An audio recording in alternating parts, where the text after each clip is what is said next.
Now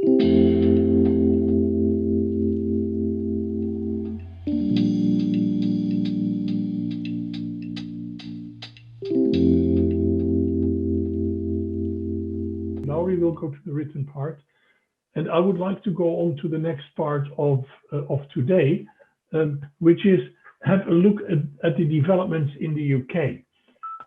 Also in the UK, we have seen attempts to come to deep geological disposal as a solution avenue for radioactive waste. And like in Germany, in the UK, those attempts went to nothing. And in both cases, we've seen that those attempts went to nothing because of a collapse in public participation. Still, the developments in the United Kingdom at this moment are different. And I would like to invite Mike Brophy from the NDA to give us an overview about what is happening at this moment in the UK. And then afterwards, we will go to Colin Wales, who is one of the people who participated during most of that process and wants to give his reflection on that.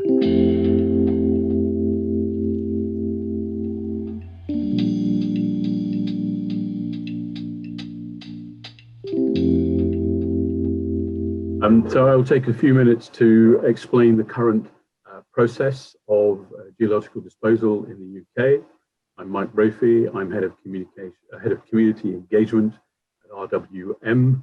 We have a confusing initials, so it's Radioactive Waste Management Limited, and we are a public body, and we are part of the NDA, the National Decommissioning Agency, and we have a sponsoring government department. And a key component of the current policy, which has begun in England and in Wales from 2018, is that the geological disposal facility, we call it a GDF, can only be built where there is a suitable site and a willing community. And it is this twin track approach that the UK and the Welsh government are now taking. And RWM is the developer of the government policies. And communities are at the heart of the siting process. And RWM will work very closely with a range of community actors as the process gets going. We talk about it being a consent-based approach, because an appropriate community has got to give its consent before we can go ahead to apply for planning permission and building. And I'll explain a little bit about that towards the end.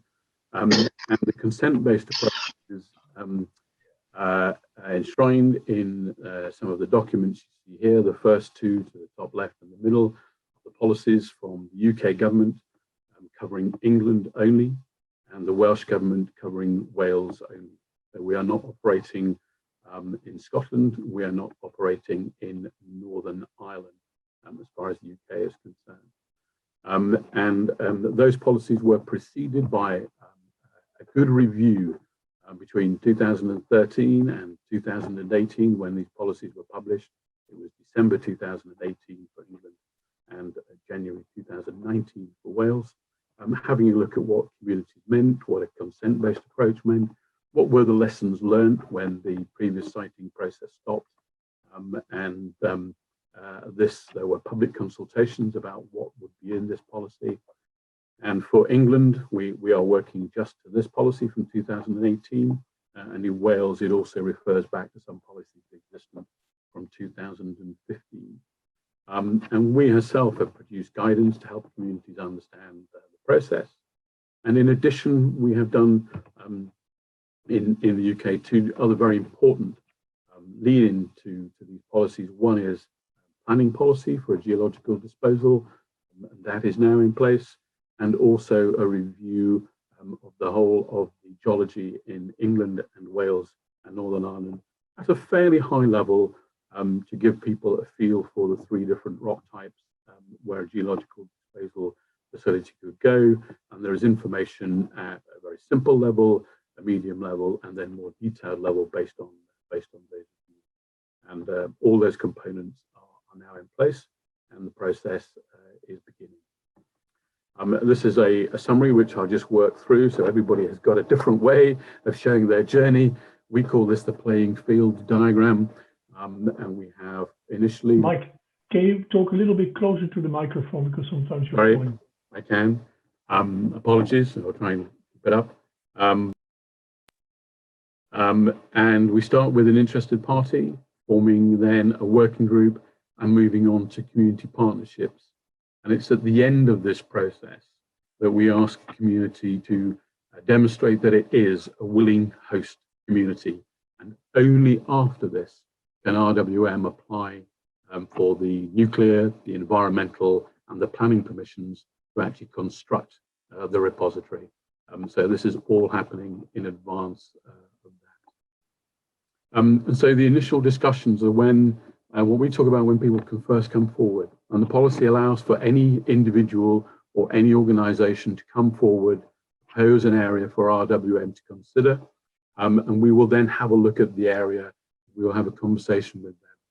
And if there is agreement to go forward, then we must have discussions in the public domain. The initial discussions can take place confidentially, because they may just want to know more about the process or more about the information in their area, or what is geological disposal, or what is government policy. These can take place confidentially, but we must then have a public discussion. And that public discussion is what we call a working group, and a working group can be formed. It has to it has to engage with the interested party, with RWM, and it will have an independent chair and an independent facilitator. It needs to invite the local authorities that are nearby, the councils that are relevant to the area that is being proposed. And it then has three tasks. It has to begin to engage with the public to understand the issues, the questions, and the concerns that they have. It has to propose a geographical search area, which is defined in policy.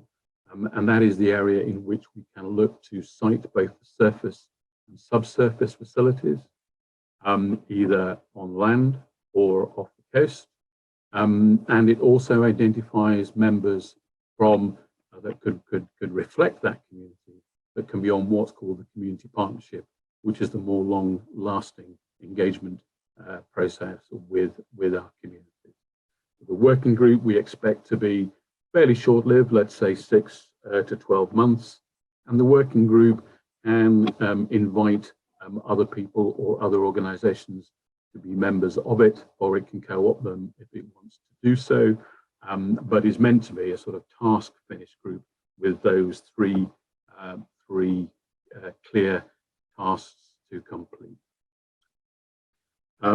This is a slide showing that we have actually got a working group that's formed already in the district of Copeland, in the county of Cumbria in northwest England. And this is its own website. So I put this in here so people can look at the URL and have a look at the information. This is a high-level website. You can see the second tab to the left. The other working groups that may be formed will hang off this website, so people can go in and have a look at their local district and see who is participating in the activities that are happening, and then look at the other material that is available, whether they be videos or diagrams or geology, etc. And there is, during that working group, now that it is in the public domain, then there is funding for volunteers who are taking part, so their expenses, cost recovery, as we were hearing earlier on in Germany. But councils can also recover their cost. If they are taking part in the programme, then there is no additional burden to the local taxpayer, but councils can recover the cost of their engagement in the process throughout the whole of the siting process, not just at the working group. And the engagement funding will continue. It will be able to cover the cost of reports or visits or other investigations that a community will wish to have. It is separate from the technical investigations, and it is help the siting process. And the working group, if it wishes to do so, can form a community partnership or more than one community partnership within the area. And this is the long-lasting vehicle for the engagement with communities. And this is the key one for a wide engagement. And it is the really important job of that community partnership, which includes RWM, it includes us, the developer, and it has to include at least one of the relevant principal local authorities, so a county or a district or a unity authority. A community partnership cannot be formed unless there are elected representatives who are part of that community partnership. And then the community partnership's job is to share the information, ask the questions, provide information, and respond to the questions that communities and other people have. One of the changes that takes place at a community partnership formation is that community investment funding is available within that community defined by the search area. It is initially up to £1 million per year. And then if we begin borehole investigations to look at the subsurface, then it will rise to up to £2.5 million per year where boreholes are being drilled. And that community investment funding can support three main themes: community well-being, jobs, skills and businesses, and enhancing the environment of public spaces. And one of the things that the community partnership will do is set up a community investment panel. And that community investment panel will help manage applications for the funding, but it can also set its own criteria. It could set subsets of these if it wanted, or it could just choose to have one, and it could change from year to year if it wished to do so. The other interesting things about community partnership are that it will set up its own subgroups if it wants to do so. The policy expects it to be a manageable group of about 12 or so people, but the policy also says that a forum can be set up for the community whereby membership is not required, and that means that helps the community outreach and make sure that anybody who wants to engage in the program can do so. And the community partnership has quite a lot of flexibility within the government policy about how it structures itself and how it carries out its work. RWM will be part of that partnership, but it won't be the only player on the partnership. And that was an important lesson learned from the previous process where the developer was not part of the partnership that was driving the program forward, and hopefully this is to be welcome. We would then, as explained, within the community partnership, look at the very detailed work of site characterization. So the long time spans of 10, maybe 15 years, depending on the geology, to analyze, to produce the safety cases, the socio-economic cases, to understand the issues to do with transport, the engineering, cost, etc. That is what we call site characterization. That takes place during the lifetime of the community partnership. And I mentioned at the beginning that we needed two things really: a suitable site and a willing community. And the site characterization is the suitable site part of that equation. The willing community is demonstrated by what's called a test of public support. And so before a site can be fully decided on, and it would be decided on by government, by Secretary of State, then the potential host community has to take a test of public support to demonstrate that it is willing to actually host the facility. It still might not be approved in its area, but we cannot go forward without the public, the community, confirming that they are willing to host a facility should it be able to be constructed. And that test of public support is an important milestone. We don't expect it to be happening until 10, 15, maybe 20 years hence, although it could be taken earlier, because we expect a test of public support would be taken with as much information as the community wants and needs. Why would a community have a referendum or a vote or whatever it could be if they didn't have all the information? And of course, all the information won't be gathered until the site characterization has taken place. Up until the test of public support, then that community has the right of withdrawal from the process. And a decision to withdraw and the decision as to when a test of public support could be taken place is decided by the local authorities, the elected representatives of that community who are on the community partnership. It is a really important role for the local authorities there. After the test of public support, if they are confirming that they want to host a geological disposal facility, then the right of withdrawal is. So in summary, a multi-billion-pound project, RWM as a developer working very closely with communities. Community involvement is an absolute requirement based on the government policy so that we can have both a suitable site and a willing community.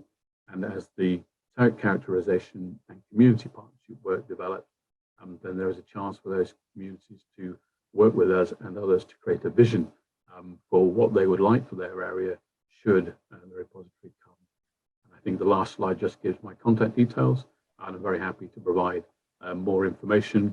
I'm very conscious that this is a brief run through the policy. We haven't looked at issues to do with site evaluation, for example, and the government decision-making process, but we can pick those up at a later time, or if this conference is rerun, we can keep you in touch with. Thank you very much, Mike, for this overview.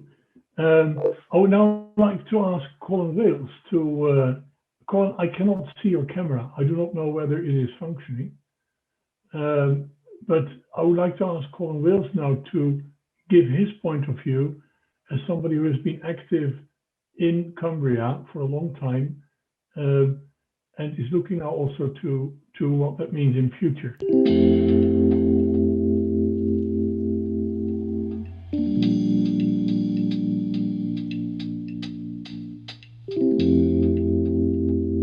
Basically, Cumbria Trust was formed after the failure of the RWS process to proceed in 2013, when Cumbria County Council took a decision to not to proceed, as it was one of the decision-making bodies at that time. Basically, the first slide just detailed in outline one of the comments from Sir Brian Flowers in 1976, who was the author of the sixth report on nuclear waste. And basically, the conclusion of the report was that no more nuclear power should be built until there was a way, which everybody agreed upon, of disposing of nuclear waste safely for the foreseeable future. That hasn't happened, and as we know, nuclear power is being currently built in the UK. This is an interview with Sir Brian Flowers that took place in November 1998, explaining the fact that he wasn't really treated very well after the report came out by his colleagues in the nuclear industry. And it was dreadful. It really was an awful period to go through. We come now to the establishment of NIREX in 1982, which was taken into public ownership in 1985. The details here on the bullet points are what NIREX's executive responsibilities, and the map on the other side is to show you that what areas have been identified that the British Geological Survey identified as being potentially suitable for a nuclear waste repository. There were 4 sites that were investigated in the mid-1980s, all along the eastern seaboard of the UK. And basically all of them had to be abandoned because of public demonstrations and strong local opposition. Then we have what I would call the retreat to the nuclear oasis, where NIREX investigated 2 sites at Dounreay in Caithness and Sellafield in Cumbria. And preliminary investigations in 1992, NIREX announced that they will wish to build a rock characterization facility, which many people argued was a precursor for a full-blown repository. The investigations lasted for 5 years, and there were some intrusive geological investigations, and the NIREX applied for planning permission, which was rejected on the grounds that basically the information that they gathered concerning the hydrology was not well understood. In fact, it was only about 10% understood. And the Secretary of State at that time rejected the application on appeal. Then we get the setup of the 2004 UK Energy Act and the formation of the Nuclear Decommissioning Authority. And their executive remits were to eliminate site hazards and develop waste solutions, ensure the highest standards in safety, security and environmental management, build an effective world-class industry, gain full approval and support from stakeholders, employees, contractors, government, local communities and the general public, and make best use of assets and maximise value for money.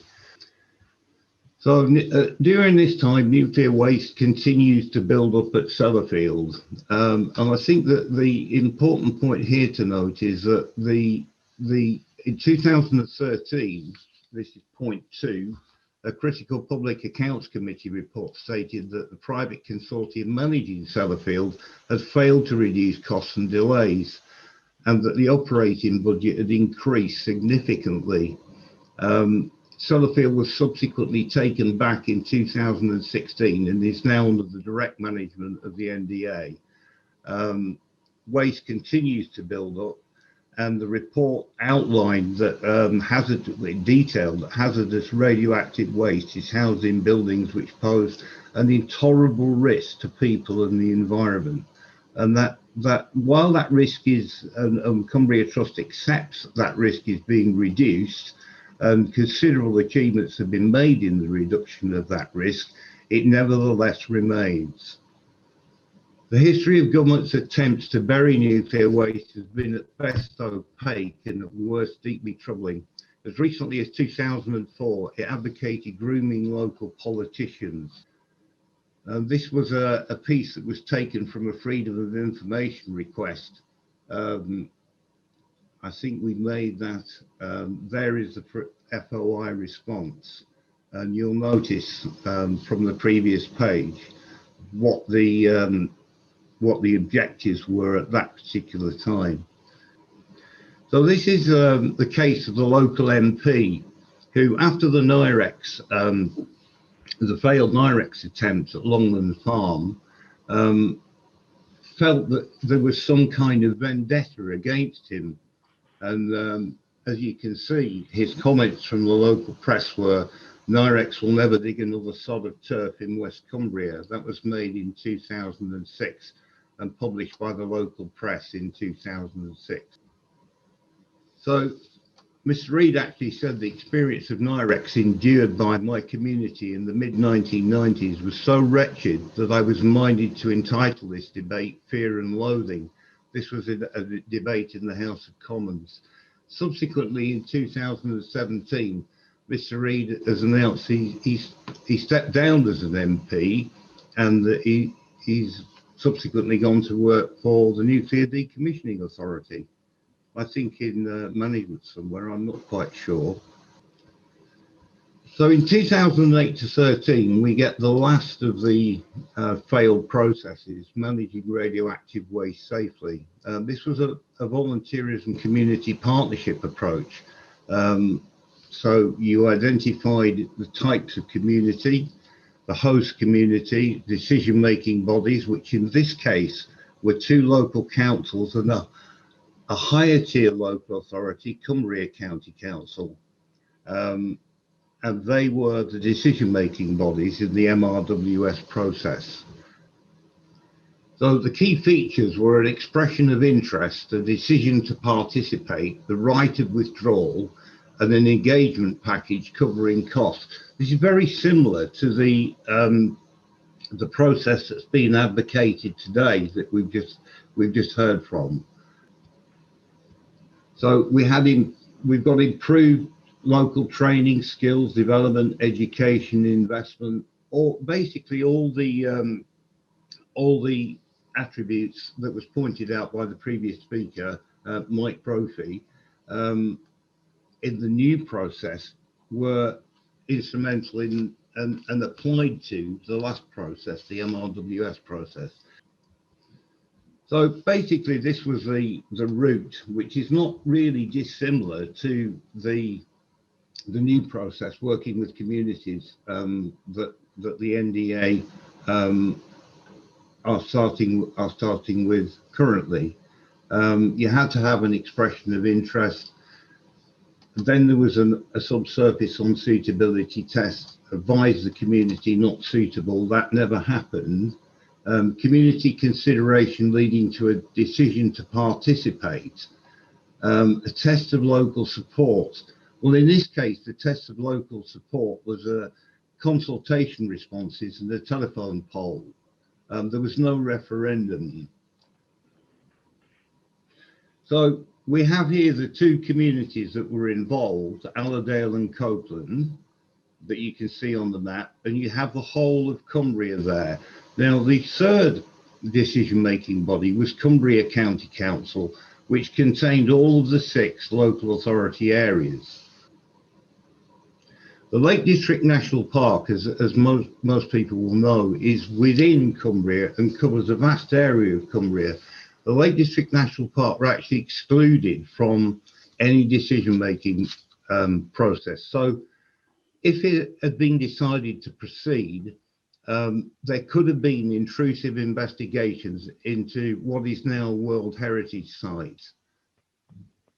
So there was a call for evidence after Cumbria County Council decided it didn't want to proceed with the MRWS process, and it gave 11 reasons as to do so. It looked at, we have here a consultation response from an emeritus professor of geology, and these were his answers. That Flowers noted, who I mentioned in the first slide, 35 years ago, that the British Geological Survey should do the work, but in a way in which it retains their independence of judgment. And Smythe points out that it's the independence of judgment that has demonstrably been lost by the British Geological Survey in recent years. He also points out that in Sweden and Canada, each provide funding for genuinely independent review and scrutiny of nuclear waste disposal plans. This doesn't happen in the UK. And again, with the MRWS process, £3 million of public money went into PR agencies in an unsuccessful attempt to soften up the population of West Cumbria. And the text in red there is basically very straightforward. If the government has nothing to fear, then it should set up an independent review agency following the example of the Swedish NGO Office for Nuclear Waste. So we had a geological screening exercise. Colin, I just want to remind you still have 5 minutes, okay? Okay. Basically, the British Geological Survey, there was a geological investigation done in Allerdale, which wasn't really conducive to what the NDA actually would have liked, so it was withheld. So we have the screening report was published and it was withheld. Draft version was suppressed, and somebody within the BGS decided that they could not go along with this behaviour and leaked the draft report. I'll just remind people that all these slides will be available to you by email. So why the MRWS failed was it returned to the old poor NIREX investigated geology, failure to exclude the national park, no impartial oversight, strong local opposition, no referendum, and no impartial scrutiny of the science. So they needed 3 green lights for this to proceed, and Cumbria County Council said no. So at that point, the minister responsible, I think it was Ed Davey at the time, issued a statement saying that Cumbria would no longer be considered for a GDF. So now we have, I think this is 2016 moving forward. Mike Brophy would correct me if I'm wrong. This is and Mike has pointed this out already, that the geological screening exercise was undertaken by RWM. But we raised this in the consultation response, that with an independent review panel, and two of the members supported our view that RWM's role in providing the narrative may be inadvisable due to the conflict of interest, and that could leave open the possibility of perceived or actual manipulation. So now we move on to the map there details the west coast of Cumbria, and you can see off the coast there are various licenses which have been given for hydrocarbon exploration. That's all I'm going to say here. I'll let people read this in their own time. So the new screening report removes these exclusions for hydrocarbon. What we really don't know is that we don't know what the prices of commodities will be a year from now. So we have no way of knowing will there be over the lifespan of a GDF, and that has considerable implications for people that might wish to extract hydrocarbons when the price is higher. In Sweden, geological comparisons have been made more than 30 years ago. And as you can see, the Swedish example there shows that 8 municipalities between 93 and 2000 were looked at before they narrowed it down to 2. So we now, as Mike has said, Copeland has volunteered again, but only if the Lake District National Park is excluded, and RWM have agreed to this, and that's a good thing. So the good points are that there will be no subsurface investigations within the national park, and there very well could be, point 2, good containment geology inshore just off the coast. We are also promised a significant additional investment package, and RWM will work with the community partnership to identify a community vision and what this might mean for a significant additional investment package. So the bad points are that legislation is now framed so that the higher tier Cumbria County Council cannot object and bring a halt to further investigations, as it did with the MRWS process. Anyone can volunteer, whether a landowner or not, and that might be a good thing. Very difficult to pull out of the process until there is a test of public support. Could be 20 years with hundreds of millions of pounds already spent. All members of the community partnership have to agree to a test of public support. There is no guaranteed referendum. Could be just a telephone poll with skewed questions as per the MRWS telephone poll. There is no right for local concerned civil society organisations to join the community partnership. The terms of reference are such that the only scientific references will be learned societies such as the BGS, already proven to be influenced by the developer. No impartial independent oversight is recommended by the outcome of the Horizon 2020 Sitex2 projects. No guarantee that the community vision will be implemented, and no guarantee government won't change its mind and enforce siting against the will of the community. The government say it is committing to making the volunteerist partnership approach work, but if the volunteerist approach fails, it will seek alternative ways to implement a solution. And I think we can end the presentation here, if that's all right, Jan. Thank you. Thank you very much, Colin, for this overview. If I hear that and if I compare that with the situation in Germany, I can't help seeing a parallel there. I mean, in Germany, we've had a lot of controversy around Gorleben, and that controversy continued to go until a few weeks ago or 2 months ago, when it appeared that officially, for reasons for not being geologically acceptable, Gorleben was taken off the table, and it looks to me that the discussion then started to become a lot more focused. The question is, of course, within the UK, having seen so much and such a long history of problems in Cumbria on this question, is it indeed handy to keep Cumbria on the table?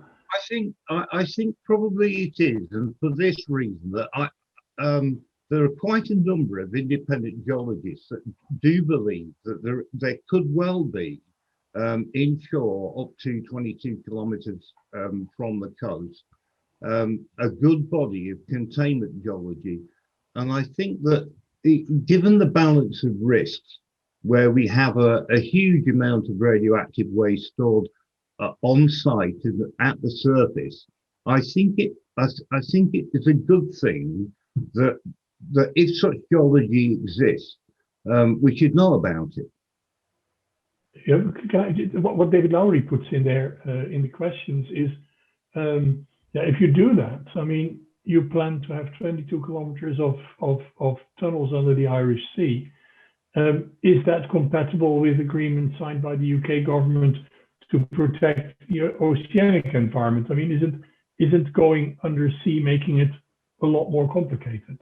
I'm not a lawyer yet. I think Mike would probably answer the question better than I could.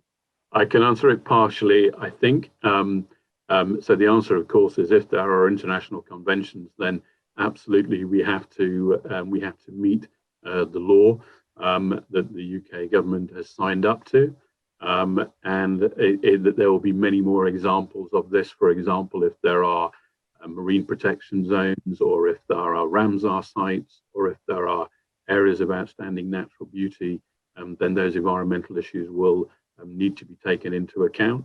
I think one of the interesting things, of course, is that many of those are based on the surface.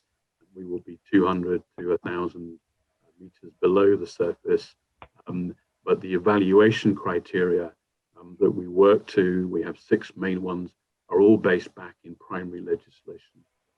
So yeah, you do not expect that keeping Cumbria in will continue to make the issue very toxic in public debate because of the long history, like we've also seen in Germany with Gorleben? I think so, although clearly there is a high level of knowledge in Cumbria that say, well, this is a policy that's undertaken around the world, and therefore we've got skills and expertise here to deal with it. But that's up to the community to decide whether it wants to stay in.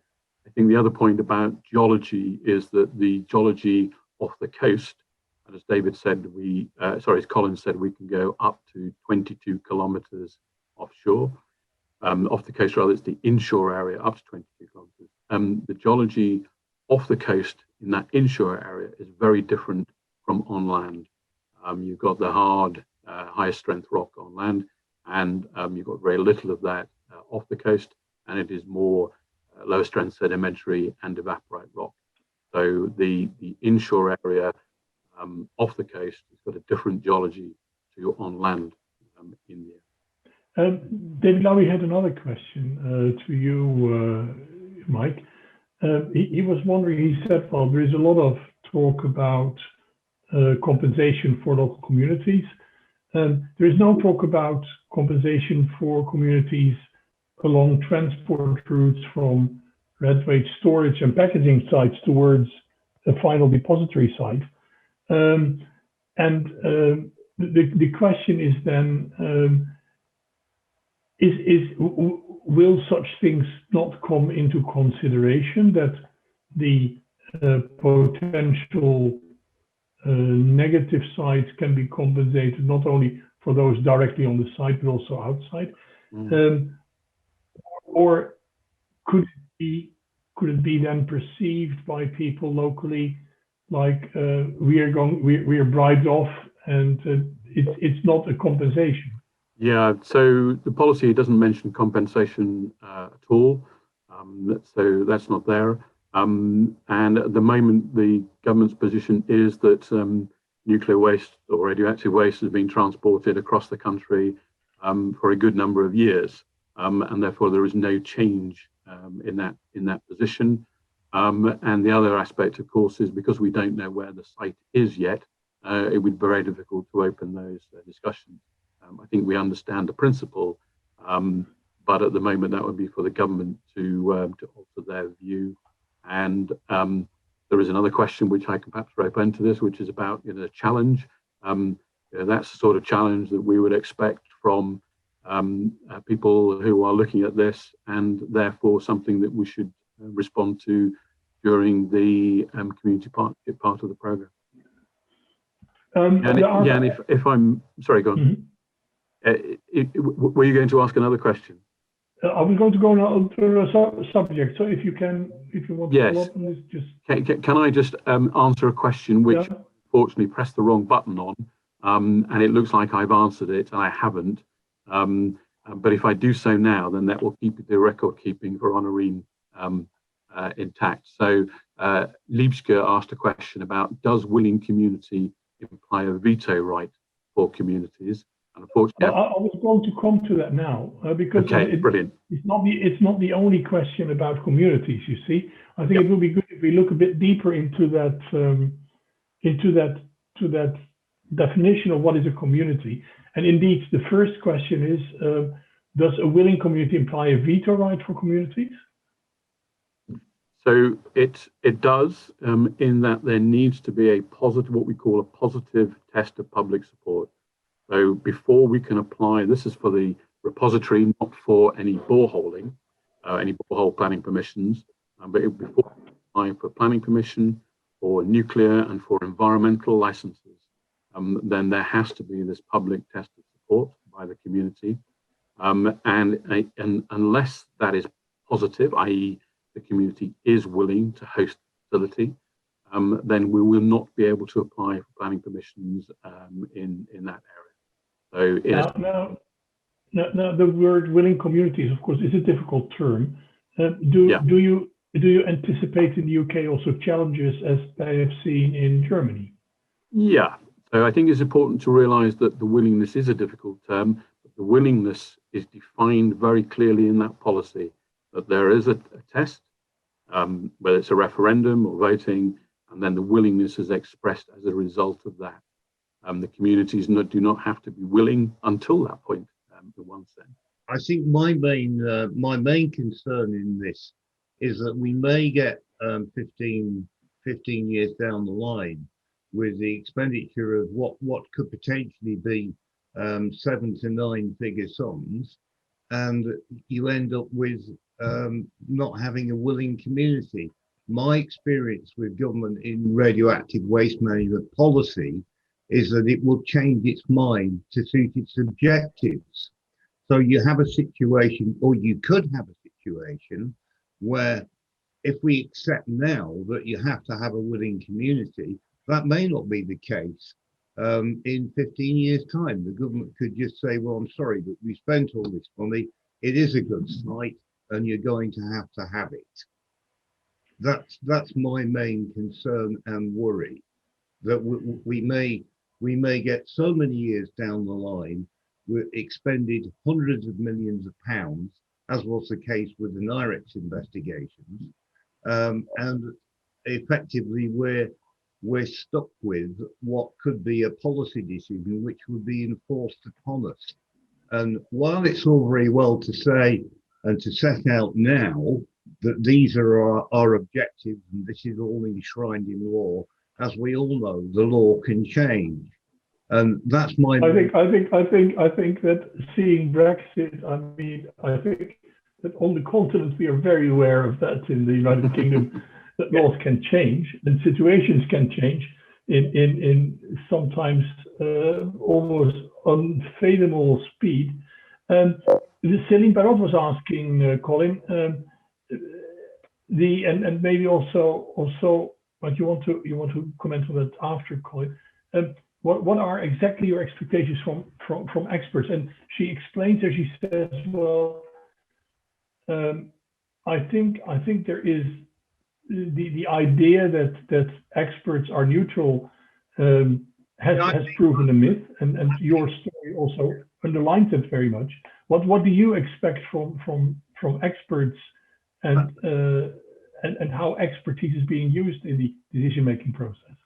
I think, to be fair to RWM, I over the last 18 months, I've engaged with RWM scientists, geoscientists, geochemists, and I've found them to be very open and transparent.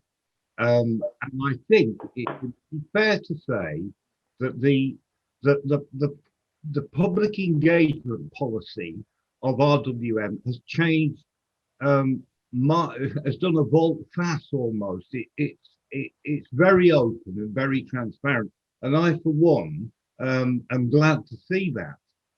So I don't have any, an RWM world scientist will openly say to me, look, we're unsure about this or we're unsure about that. We need to do some further, commission some further reports. Yeah, I'm very pleased with the way that the RWM scientists certainly have engaged with me. That said, I would welcome the opportunity to have an truly independent oversight body as laid out by Johan from the BEPA report and the CITEX2 report, where civil society can have a great deal more trust in the whole engagement process, to be able to rely on a panel of expert scientists that are not affiliated in any way to the industry or government. And I think that would answer, it would certainly ramp up the level of trust that exists at the moment. Would that be something like the overview body that Joe Leinen is in Germany, that he set out there? Yeah, maybe. And, Mike, is that something, because indeed we haven't seen anything like that in the setup that you set out. Wouldn't that be an idea that would be interesting for the UK? Yes, it would, and I think that there are a number of other people on this call other than me who've been involved in the reviews that took place in 7 years or the 5 years between the previous process stopping and the policy for this one beginning, and it would have been considered. I think what the government is trying to do is put the authority as close as possible to the site. So that creates its other issues, as one of the presenters made out. Does that mean there's undue pressure on that very local community when actually it's a solution for the whole of the UK? But at the moment, what the government or the two governments have said is that they would like this community consent-based approach, and there's absolutely nothing at all to stop those communities, particularly the community partnership. The working group is a short-lived body, but the community partnership can reach out to the wider scientific, including social scientific community, to ask for its views. But at the moment, there's no, we're not hearing anything from government that should be something even above RWM, community partnerships, NDA.